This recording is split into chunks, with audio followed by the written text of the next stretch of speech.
মই আছোঁ তিনিচুকীয়াত, নগাঁওতো তিনিচুকীয়া একদম।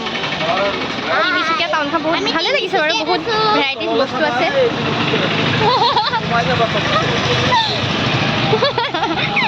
গাইছ মই আপোনাৰ তিনিচুকীয়া টাউনখন ইমান ভেৰাইটিজ দোকান তিনিচুকীয়াত।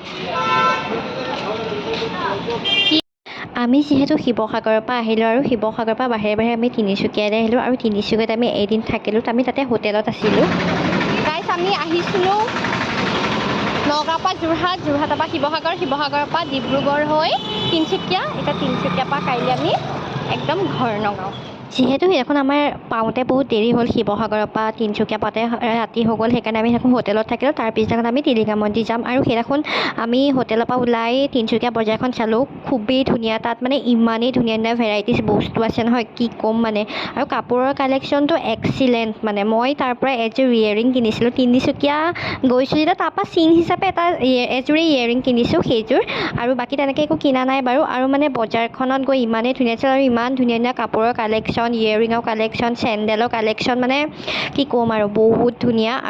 আৰু এয়া আমি ৰাতিপুৱা পিছদিনাখন সোনকালে উঠিয়েই আমি টিলিঙা মন্দিৰলৈ যাবলৈ ওলালোঁ। আৰু এইখনেই হৈছে আমি থকা হোটেলখন, যোনখনত আছিলোঁ। আৰু আমি ইয়াৰ পৰা ৰাওনা হ'লোঁ তিনিচুকীয়া টিলিঙা মন্দিৰলৈ।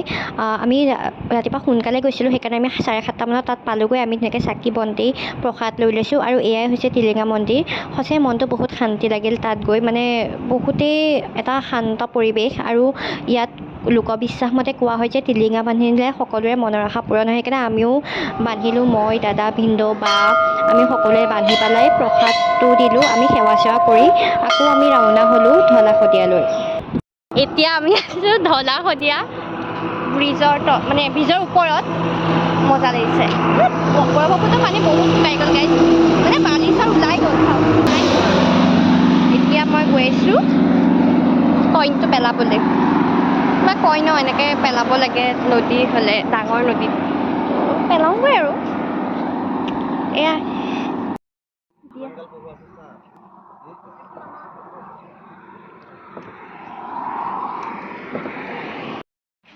এতিয়া আছোঁ বৰ্তমান ডিব্ৰুগড় জগন্নাথ মন্দিৰ।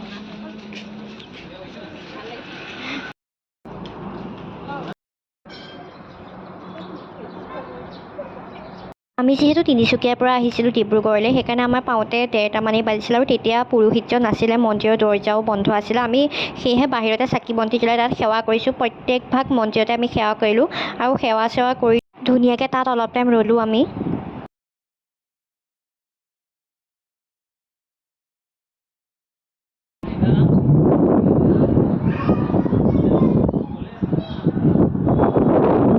দিবা এফালে চাই দিয়া ভিডিঅ' বতাহ। গাইছ আমি মন্দিৰ দৰ্শন কৰিলোঁ, বহুত ভাল লাগিলে।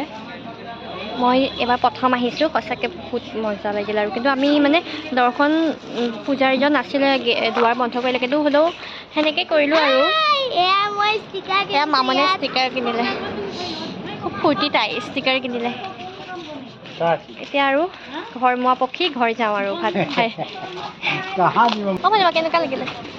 কেনেকুৱা লাগিলে এতিয়া আমি ঘৰ যাম আৰু ঘৰ মোৱা পক্ষী।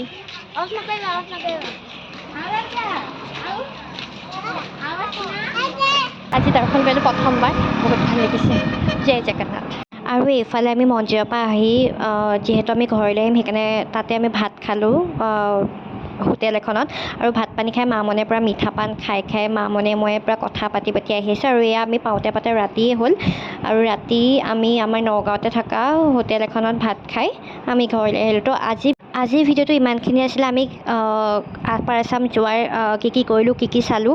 যদি আপোনালোকে ভিডিঅ'কেইটা ভাল পালে তেনে ভিডিঅ'কেইটা লাইক কৰিব, কমেণ্ট কৰিব, শ্বেয়াৰ কৰিব। আৰু যদি আপুনি নতুনকৈ আহিছে মোৰ চেনেলটো ছাবস্ক্ৰাইব কৰি দিব। আজিলৈ আহিছোঁ দেই, বাই।